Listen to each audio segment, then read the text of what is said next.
E aí, gente, vocês estão felizes? A gente está aqui mais uma vez para um tempo de qualidade. Hoje eu tô com o Dan. E aí, beleza? E aí, pessoal, tudo bem? A gente vai conversar um pouquinho e o Dan é o cara que tem me assistido, me discipulado, me alinhado. Então, ele vai edificar muito a gente. E eu queria que você começasse falando como que foi sua história de conversão, como que você se deparou com o Evangelho e rendeu a ele. Bom, eu comecei a frequentar a igreja evangélica, eu devia ter uns 15 anos de idade. Eu comecei a ir porque os meus pais, eles começaram a ir na igreja, né, a convite do pastor José Domingos. E quando eu cheguei, assim, tudo era muito diferente para mim, assim, porque eu nunca fui de frequentar a igreja, mas a referência que eu tinha era a igreja católica até então. E quando eu cheguei na igreja evangélica, principalmente os louvores, assim, era uma coisa que eu achava muito diferente, assim, porque chegava na igreja, o pessoal estava cantando assim, a fumaça me esconde. Eu falei, gente, que fumaça que é essa aí? Eu chegava assim, o nosso general é Cristo, e eu falava assim, gente, Cristo tudo bem, mas general e Cristo não cabe na mesma frase, é meio esquisito isso, né? E assim, eu comecei a frequentar, eu assim, aturava o louvor, né? Assim mesmo que eu tenho que falar, porque no começo eu não gostava. Mas eu sempre tive interesse na palavra, eu sempre tive um interesse de conhecer Deus, de saber sobre a Bíblia. E assim, apesar de nunca ter me dedicado, nunca ter feito estudo, nunca ter buscado, mas assim, foi uma coisa que me tocou desde o início. E aí eu comecei a frequentar a igreja e na época eu namorava. E começou a acontecer uma coisa meio estranha, porque assim, quando eu estava frequentando a igreja com a minha namorada, o namoro estava bom, estava tranquilo, as coisas estavam fluindo. Eu parava de frequentar a igreja, o namoro começava a ficar meio turbulento, aquela coisa meio agarrada, briga. E eu comecei a falar assim, peraí, eu acho que eu preciso estar aqui, sabe? Era um negócio meio que assim, pô, enquanto eu tô aqui as coisas dão certo pra mim. E aí eu fiquei nessa, assim, ia 2 cultos, faltava 2, ia 1, faltava 3, e ia nessa aí. Só que nisso eu fiquei 4 anos frequentando a igreja. Só que durante esses 4 anos, eu aprendi sobre Moisés, eu aprendi sobre Davi, eu aprendi sobre muita gente na Bíblia e fui edificado. Só que eu ainda não havia convertido, porque eu ainda não tinha entendido o que era Jesus Cristo. Eu sempre ouvia falar assim, Jesus morreu por você. E eu, tipo assim, legal, eu sei falar isso para as pessoas. Se alguém perguntar para mim, eu vou dizer, não, ele morreu por mim. Só que isso era como algo vazio, assim, não fazia sentido para mim, assim, eu não conseguia relacionar a morte dele com a minha vida. E aí, até que eu fui num retiro, né, em 2009, 4 anos depois, né, de ter começado a ir na igreja, e aí o tema do retiro era de volta ao primeiro amor.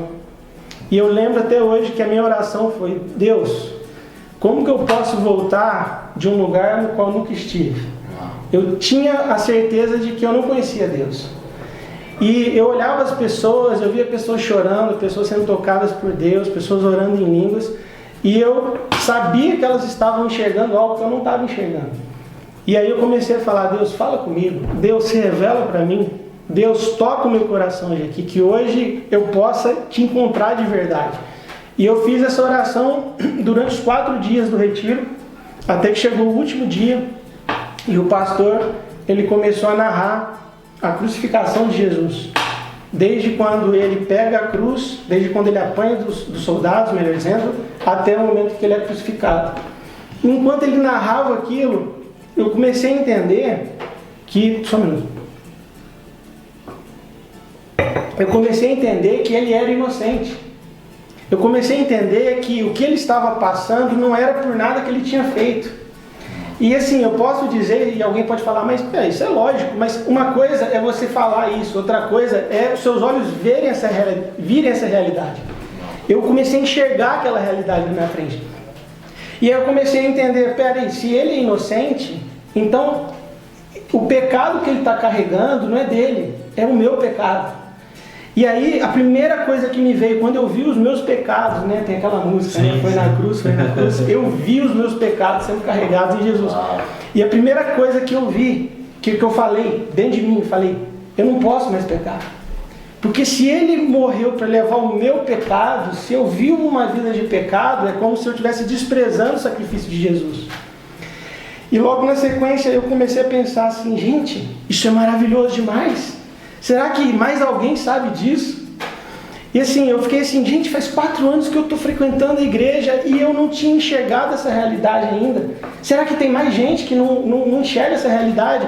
E começou a vir dentro de mim, naquele mesmo momento, um desejo assim incalculável de comunicar a mensagem, de falar de Jesus para as pessoas. E assim, até então na minha vida, eu vivia inventando propósitos. Assim. Então, tipo, eu quero jogar bola. E aí eu criava assim, um jogadorzinho de futebol. Eu quero soltar pipa, eu quero estudar isso, eu ficava lançando moda para mim mesmo, sabe? Querendo criar um propósito de vida. Sim. E ali eu entendi, eu falei para mim mesmo, eu falei assim, gente, eu não preciso criar um propósito, eu preciso descobrir o meu propósito. E ali, na mesma hora que eu tive consciência do pecado meu sendo retirado, de que eu não podia mais pecar, de que eu tinha um propósito, eu fui totalmente renovado. Assim, eu demorei 4 anos para de repente, sei lá, em 2 minutos eu converter. Não foi 4 anos de caminhada até eu converter, foi 4 anos assim, tateando ali, mas assim, eu não vejo que foi tipo uma evolução até que eu encontrei Jesus, não, eu estava parado, e aí quando eu vi Jesus, não teve aquela assim, eu vou aceitar Jesus. Tipo, eu vi que ele era muito atraente, e eu fui, e assim, depois talvez eu falei, eu quero. Mas na hora, eu fui, me abracei e falei isso que eu quero para mim. Assim, então eu não tive dúvida de converter ou não converter. Antes daquele dia que eu vi Jesus, eu não cogitava converter, porque tipo, não fazia sentido para mim. Cogitava ir na igreja e tal, mas não fazia sentido. Depois que eu vi Jesus, não fazia mais sentido não andar com ele. E aí depois na minha caminhada, sim, houve momentos em que eu tive que perseverar, em que eu tive que dizer sim, eu não estou afim no momento, mas eu quero continuar com Jesus. Eu vou perseverar porque eu já vi algo e eu vou seguir esse caminho, sabe? Então o meu caminho de conversão foi mais ou menos esse aí. Muito legal. E aí, é lógico que nesse sermão do retiro foi uma experiência, mas você tem alguma outra experiência marcante, até que te ajudou a perseverar, alguma outra experiência que te marcou muito? Cara, a maior experiência da minha vida foi a minha conversão. Sim. É como se fosse assim, ó. Eu era cego, eu passei a ver. Depois que eu passei a ver, eu vi coisas maravilhosas. Mas nada se compara a alguém que vê tudo preto e passar a ver qualquer coisa pela primeira vez. Não estou falando que Jesus é qualquer coisa. Sim. Mas o primeiro vislumbre, assim, foi, tipo, maravilhoso. Depois disso eu vi muitas coisas. Eu já vi Deus fazer milagres. Eu já vi... já fui tocado pelo poder de Deus a ponto de não poder ficar em pé, já tive sonhos, já tive visões, já tive várias coisas. Mas a maior experiência que eu tive na minha vida foi com o olhar da minha atual esposa, que na época não era, o olhar dela em minha direção. Deixa eu explicar isso, né? Fica melhor. Eu me converti terça-feira, dia 24 de maio de 2009. Sexta-feira eu estava lá em Belo Horizonte, porque eu fiz faculdade lá de Direito. E a Juliana, que hoje é minha esposa, eu conhecia ela assim, de estudar na mesma sala, mas eu não tinha contato. E eu sabia que ela era cristã porque lá em casa passava a Rede Super. E um dia eu vi ela na televisão, assim, no meio da galera lá, falando amém. Eu falei, gente, aquela menina é cristã e tal. E aí nesse dia, pela primeira vez, assim, a gente senta e conversa. Era um trabalho, olha só, de cultura religiosa. E assim, tem umas coisas que Deus faz, porque assim, parece que parou tudo na hora. Eu lembro até hoje. Eu vi ela saindo de um lado da sala, atravessando todo para sentar no meu grupo. E depois ela me falou que ela ia fazer parte de outro grupo, mas que ela sentiu Deus tocando ela para ir para o outro lado da sala e fazer parte do meu grupo. E aí a gente começou a conversar. E eu, totalmente sem sabedoria, né? Eu comecei a falar mal de uma certa religião. E já converti, assim, polemizando, né? Aí tinha uma menina lá e ela tipo, achou ruim, como que você fala isso? E tal, falando, não, que foi isso que eu quis dizer e tal, tal.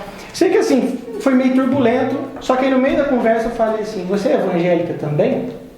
Ela falou, eu sou, mas por que eu também? Você é evangélico? Eu falei, olha, eu sou cristão, me converti e tal. E aí o que acontece? A gente acabou o trabalho, eu saí da sala de aula. E aí, no que eu saí, o Espírito Santo falou comigo assim, ó, ela vai vir atrás de você. Ele falou também, ela vai te convidar para ir no culto com ela esse final de semana. E ele falou também para mim, você aceite o convite, porque não é ela que está fazendo o convite, sou eu que estou fazendo o convite para você. Aí, diante de Deus, antes dela me chamar, eu já estava voltando. Foi tão forte para mim que eu já estava virando. Ela, ô Daniel, eu falei, o que foi? Ela falou, olha, falou tão bonitinho, ela falou assim, ó, a Bíblia fala que a gente tem que congregar. E você não quer ir sábado na igreja, vai ter um culto na igreja da Lagoinha e tal, e é muito bom. Então eu falei, não, eu vou sim e tal. Mas por que eu falei do olhar?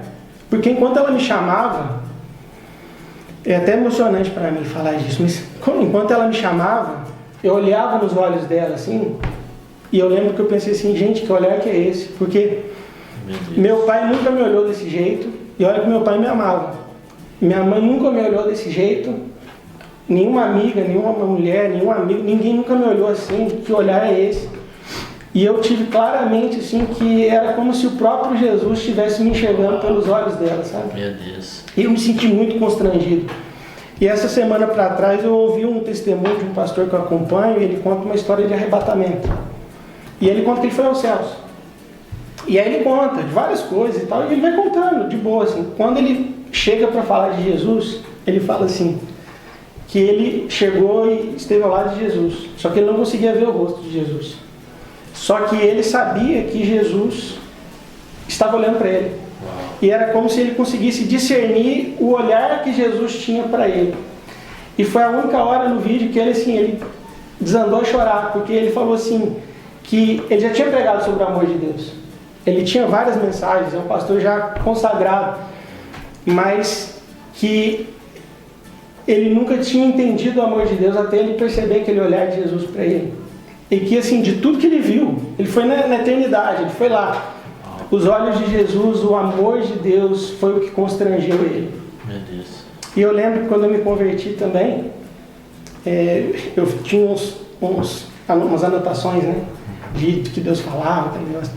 E eu lembro de uma folha que eu escrevi ela inteira, assim, amor, amor, amor, amor, amor, amor, amor, amor. Que era algo que não cabia. E às vezes a gente começa a caminhar e a gente às vezes vai entrando numa rotina de igreja e às vezes a gente vai uma rotina de discipulado e às vezes a gente perde de vista o que nos constrangeu lá no início, que é o amor de Deus.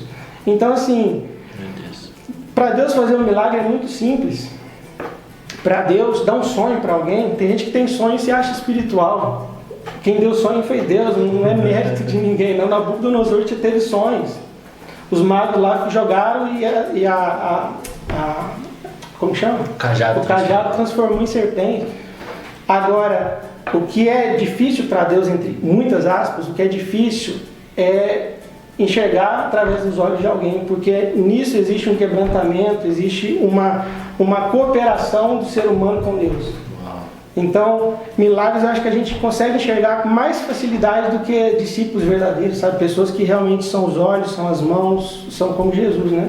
E me tocou muito porque eu vi Jesus em alguém, sabe? Então, foi o que mais me tocou, assim, e sempre que eu lembro disso, assim, eu sou muito renovado na minha fé, sabe? Uau, nossa, muito legal. E aproveitando essa experiência, né, você já até pontuou muito bem, mas eu queria que você falasse assim, o porquê ser cristão? Por quê? Cara, eu acho assim, primeiro porque ele é digno, né? Assim, já é suficiente. E, assim, Deus fez o homem, é como se fosse com um buraco. Então, assim, eu vou ter que colocar alguma coisa nesse buraco.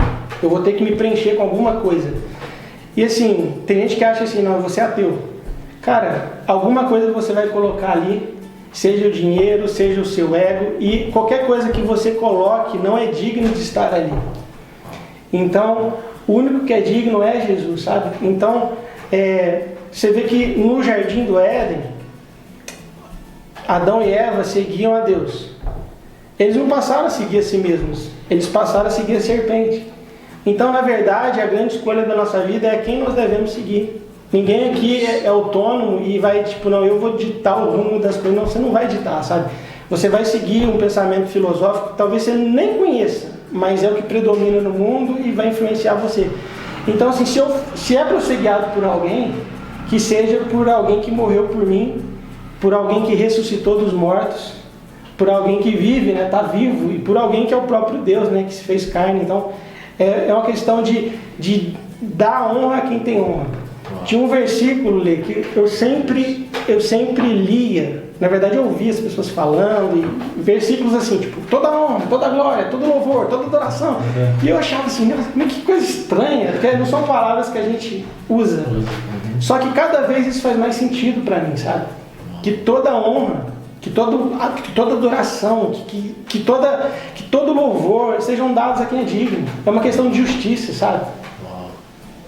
Nossa, muito bom. Muito bom. E aí, dentro disso, eu creio que você deve ter passado por alguma assistência espiritual, que eu quero dizer aqui sobre o discipulado. E eu queria que você falasse qual foi o peso disso na sua vida com Cristo, a influência de pessoas na sua vida, assim. Cara, eu acho que de toda a minha vida cristã, assim, que eu vejo, eu acho que o meu ponto fraco é o discipulado, sabe? Porque eu acho que a gente, como igreja, eu acho que a gente ainda não entendeu o que é ser cristão, sabe? Porque tem gente que acha que ser cristão é você seguir algumas regras e deixar de fazer algumas coisas, mas ser cristão significa você pertencer a uma família espiritual, sabe? Uau. E assim, eu não vou culpar ninguém, porque eu acho que a gente tem que assumir, né? Aquele que não tinha a culpa assumiu a culpa, então nós que temos, eu acho que é justo que a gente assuma. Eu acho assim que eu sou muito na minha, sabe? Então assim, eu já tive próximos a pastores, eu já convivi muito próximo com muitas pessoas, assim, mas eu acho talvez que o meu nível de andar com as pessoas e discipular talvez seja melhor do que talvez 90% da igreja hoje faz. Só que eu sei que é muito abaixo do que é ser um cristão de verdade, sabe? Sim. Então, foi muito bom para mim ter alguém para orar por mim, ter alguém para confessar pecados, mas é um ponto que eu preciso me dedicar mais, sabe? Tanto para cuidar de pessoas, quanto para ser cuidado também. E não somente assim, cuidar e ser cuidado, mas para andar lado a lado. E eu acho que o que falta hoje é uma cultura, assim. Porque eu já tive muitas vezes um desejo de andar e ser família com outras pessoas. Só que eu olhava para minha volta e só tinha eu. E aí, às vezes eu encontrava alguém, só que aí às vezes o meu ego de tipo assim, o que a pessoa vai pensar de mim se eu falar esse ponto? Aquele instinto de defesa e de autopreservação, que é normal. Só que por meio do Espírito a gente rompe com aquilo. Então, na maioria do tempo eu não achei com quem andar. E nas vezes que eu achei com quem andar, eu acho que o meu instinto me impediu. Então, na verdade, eu vejo que o erro era meu, sabe? Sim.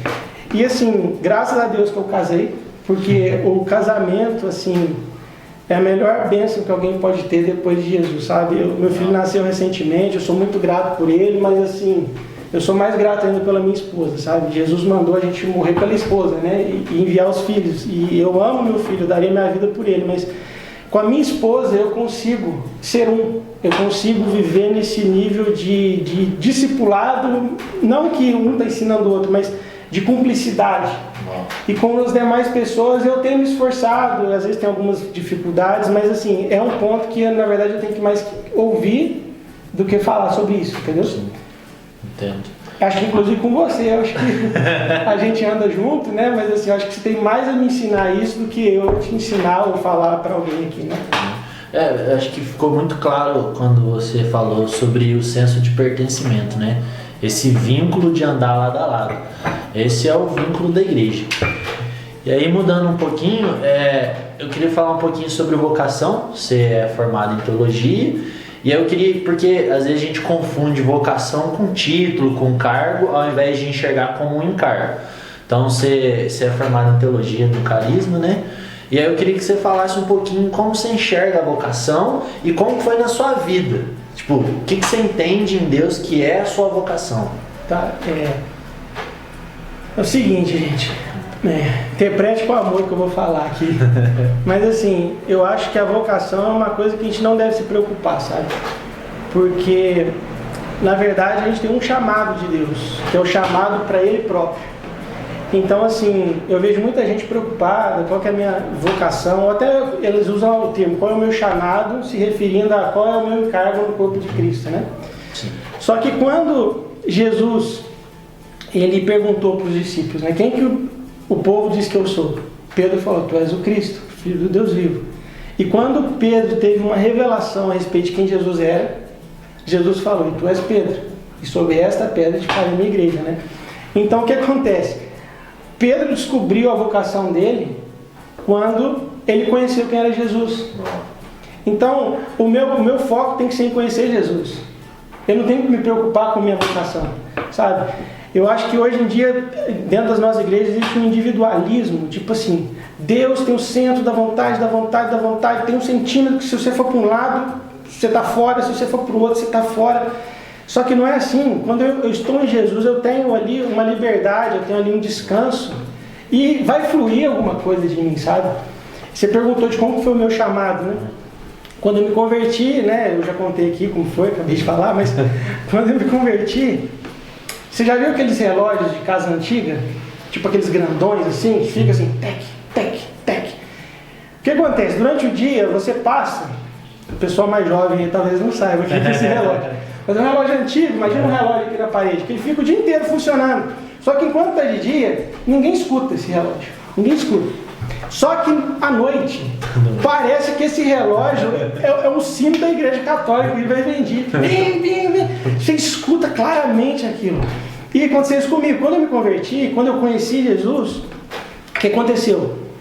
Quando eu estava ali conversando com as pessoas, correndo, fazendo as coisas, indo na igreja, tal, o relógio estava batendo, só que eu não ouvia.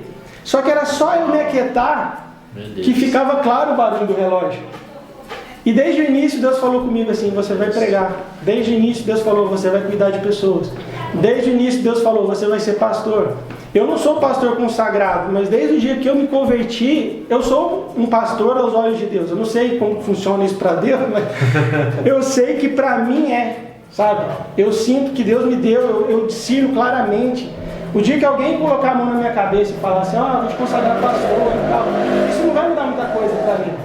Porque eu já tenho noção daquilo que Deus me deu, daquilo que Deus fez em mim, sabe? E então, assim, eu acho que se a gente quer mesmo saber a nossa vocação, a gente primeiro tem que focar em Jesus, focar em servir o corpo de Cristo, focar em estar em comunhão. E, cara, não preocupa com isso, sabe? Essa não é uma pergunta que Deus está fazendo para nós, qual que é a sua vocação. A pergunta que Deus está fazendo para nós é, quem é Jesus? O que você diz a respeito de Jesus? Essa é a pergunta. Então, essa é a pergunta que eu quero responder. Eu não quero responder qual é a minha vocação, porque não existe essa pergunta para Deus. Deus é que dá a resposta. Eu nunca orei e falei, Deus, o que o Senhor quer de mim? Eu ouvi Deus falando sem perguntar. E eu não acho que é exclusivo meu. Eu acredito que quando a gente conhece Jesus de fato, a gente ouve essa resposta. Foi o que aconteceu com Pedro. Então eu acho que a vocação é uma coisa assim que a gente não deve se preocupar com ela, sabe? É até legal, ontem eu estava na escola e aí a gente estava conversando um pouco sobre isso, sobre vocação, aí o cara falou assim, nossa, que legal que desde cedo você teve a oportunidade de já perguntar para Deus qual papel você deveria cumprir. Só que aí eu peguei e falei assim, cara, é tão engraçado que eu nunca perguntei. Eu já tava lá. Eu apareci, eu tava conhecendo Jesus e ele me colocando no lugar e eu fui exercendo e quando veio já era. Não teve aquilo, qual é? O chamado vem conhecer meu filho, vem orar, vem estar comigo. Aí quando você está com ele, ele fala, deixa eu te falar uma coisa, cuida aqui, ó, faz aquilo ali. Né? Exatamente. E chama Pedro e fala assim, Pedro, tu me amas? Essa foi a pergunta. Aí Pedro falou, eu te amo, aquele amorzinho, o pessoal conhece a história. Sim. Eu te amo. Beleza, então apacenta. Uau. A pergunta foi, primeiro, quem o povo diz que eu sou? A segunda pergunta é, você me ama? Acabou. Quem você diz que eu sou? Você me ama? E nas duas foi, então faz isso, então faz aquilo. Então a resposta dele para nós não é qual é a nossa vocação. Sabe? Muito bom, muito bom. E aí eu queria que você falasse um texto que marca muito a sua caminhada, sabe? Aquele texto que sempre traz a memória, ou talvez não que venha sempre à memória, mas que virou uma chave, sabe? Um texto que marcou, assim. Daniel 1:8. Daniel. E resolveu Daniel firmemente não se contaminar com as finas iguarias do rei. Uau, cara. Esse texto me marca, até porque tem o meu nome nele. Eu falei, eu não vou deixar passar, esse texto é meu. E eu já vi algumas pessoas assim falando sobre esse texto, como se o fato de Daniel não se contaminar é porque a comida era consagrada a outros deuses. E ele estava ali na Babilônia, né? Só que, se a gente for olhar, ele deixa de comer os manjares, o vinho, e passa a comer os legumes. Mas de onde veio o manjar, de onde veio o vinho, veio o legume também. Ou seja, se algo estava consagrado, tudo estava consagrado. Eu não acredito que ele não comeu porque existia alguma consagração ali, sabe? Eu acredito que ele não comeu porque o povo dele tinha sido sitiado, Jerusalém estava destruída. E Daniel, a gente acha que ele se deu mal, mas ele não se deu mal, ele se deu bem. Porque ele saiu de Jerusalém, ele era da nobreza, ele era de uma classe dominante ali, e ele foi para servir o rei, o imperador da época. É como se tirar um brasileiro daqui e colocar lá na Casa Branca para servir o governo dos Estados Unidos. Tá certo que ele perdeu muita coisa? Tá certo, mas assim, ele poderia reconstruir a vida dele sendo um babilônico, sabe? E aí o que me chama muita atenção... Foi uma grande oportunidade, né? Diante do caos que ele está vivendo, foi uma grande oportunidade. Mas o que me chama a atenção é que eu acho que ele não comeu porque ele não queria contaminar, não era se contaminar espiritualmente, sabe? É como se fosse um guardar de coração. Uau. É como se fosse assim, cara, vamos trazer para nós. Tem muitos cristãos no Oriente Médio hoje sendo crucificados, sendo perseguidos. Essa é uma realidade. Eu vou ficar aqui fazendo festa, e eu não sou contra festa e tal, mas é como se Daniel tivesse falado assim, cara, não faz sentido. Jesus ainda não está reinando. Jesus ainda não voltou. Não existe ainda justiça na terra. Existe muita gente se perdendo. Por que eu vou comer do melhor aqui e talvez correr o risco de achar boa Babilônia? De curtir isso aqui e talvez, tipo assim, cara, tá legal isso aqui. E é o que eu vejo muitos cristãos hoje, com esse discurso de envolvimento na política, envolvimento na economia, envolvimento. A gente tem que envolver, a gente tem que ser sal, a gente tem que ser luz, eu não nego isso. Mas tem muitos cristãos que estão querendo herdar a terra agora. Estão querendo viver e comer o melhor da terra hoje e para eles está tudo bem. Só que tem um versículo que clama muito no meu coração, que é: bem-aventurados que choram, porque serão consolados. Nós temos o fruto do Espírito, que é a alegria? Temos. Mas nós também devemos ter um pesar no nosso coração. Ainda não chegou a hora, Jesus ainda não voltou, esse mundo é mau. E por que esse texto me marca de Daniel? Porque Daniel, de acordo com o que eu penso, né, do que eu acabei de falar, ele não se absteve de coisas proibidas. Ele se absteve de coisas lícitas. Então, ele é alguém que se consagrou a Deus. E todo mundo lembra que Daniel tinha 10 vezes mais sabedoria, que Daniel tinha dons de visões, de sonhos. Todo mundo lembra que Daniel é o cara que é o Apocalipse do Antigo Testamento. O cara viu coisa que nem João viu lá no final, que narra o Apocalipse e tal. Mas todo mundo talvez todo mundo não, alguns não lembram que tudo começou com uma decisão firme de se consagrar, de não se contaminar, sabe? Então, esse é um versículo que eu levo para mim, de não me contaminar com o lícito, sabe? Então, assim, eu não quero ser o cara que sabe tudo do mercado da bola, de futebol. Eu não quero ser um cara que entende tudo sobre música e que sabe todos os filmes e que entende de todas as séries e que sabe falar de política e tal. Eu busco saber algumas coisas, mas eu quero ser um cara que é focado na coisa que realmente importa, que é o Evangelho, sabe? Então você olha no Novo Testamento, alguém que fez a mesma decisão de Daniel, que é João Batista. E ele é aquele que preparou o caminho para Jesus, sabe? Então, a gente está no fim dos tempos. Se a gente já estava, quando o Espírito Santo desceu em Atos 2, porque ele fala isso, é o que foi dito, que no fim dos tempos, né, nos últimos dias. Se já era em Atos 2, os últimos dias, imagina hoje. Então eu vejo que nós precisamos ser essa igreja que abre mão do lícito, do permitido, e que por amor se consagra, sabe? E eu tenho certeza que quando a gente fizer isso, nós vamos ter mais sabedoria, nós vamos ter visões, nós vamos discernir coisas que outras pessoas não discernem, sabe? Então, essa mensagem de consagração, há muitos anos já, ela toca muito o meu coração, sabe? Eu quero dizer que eu não vivo isso, eu estou numa caminhada, mas eu vivo muito mais do que quando eu tive esse discernimento, sabe? Sim. Nossa, muito legal. Foi até interessante que você falou se era os últimos dias. Tem uma galera que fala, então a gente está nas últimas horas, porque, né, tá se aproximando.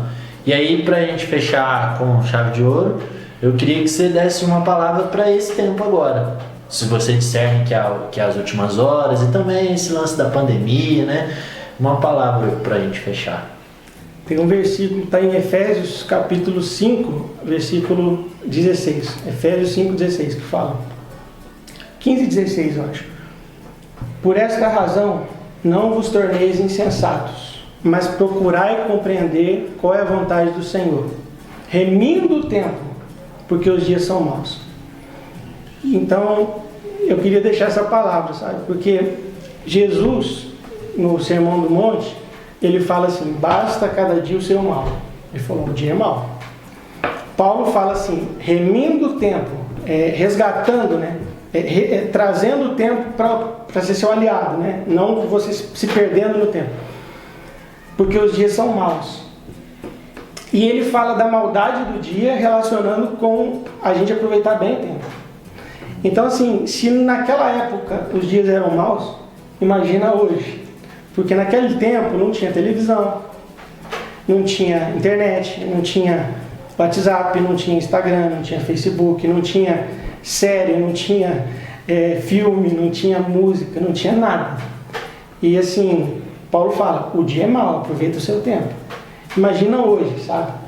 E eu vejo assim, que eu tô com um filho, né, de 7 meses, e eu vejo que a gente parece muito mais com ele do que a gente pensa com uma criança. Porque assim, meu filho está chorando, eu chacoalho isso aqui na frente dele, ele para de chorar e começa a olhar. Aí se ele começa a querer quebrar a caneca, eu tiro a caneca, ele acha ruim, mas eu pego isso aqui e ele começa a olhar.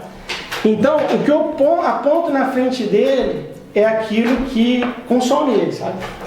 E essa é a estratégia de Satanás desde o Egito. Você lembra que Moisés falou, ó, o povo quer adorar a Deus no deserto. Aí Faraó falou o quê? O povo está à toa. Vamos encher esse povo de trabalho, porque aí o povo não vai ter tempo com essas conversinhas de ir adorar a Deus e tal. Vamos encher eles de trabalho. E hoje, graças a Deus, nós podemos trabalhar 8 horas por dia, a maioria das pessoas. Sobra tempo, sabe? Hoje nós podemos ter uma máquina de lavar que sobra tempo. Só que Satanás, assim, não que isso é de Satanás, mas a forma como nós usamos se torna. Eu vejo assim, a gente está muito empenhado com coisas secundárias, sabe? A gente é totalmente influenciado por Instagram, por WhatsApp, por Facebook, por besteiras. Esses dias eu entrei no YouTube, aí veio uma recomendação para mim, assim, canal do Chaves. Eu falei, que coisa é essa aqui, né? Foi que nem o Samuel, eu tô falando, meu filho do Samuel, cliquei. Aí, sei lá, 200 mil habitantes, 200 mil inscritos, sei lá, tinha muita gente. Eu falei, que canal que é esse? Aí eu cliquei no vídeo lá, né, pra ver o que ele colocava e tal. E assim, sei lá, muitos vídeos, galera aí não vai olhar lá, mas muitos vídeos, eu falei, gente, o que é isso aqui?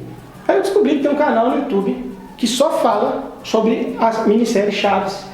E fala dos episódios, e comenta os episódios, e fala quantas vezes que regravou cada episódio, e fala sobre a história do Seu Madruga, e fala sobre a história do Kiko, e fala sobre a história do Dano Florinda, e fala, e conta os bastidores, os arranca-rabo, né, desculpa o termo, mas assim, as brigas que aconteceram.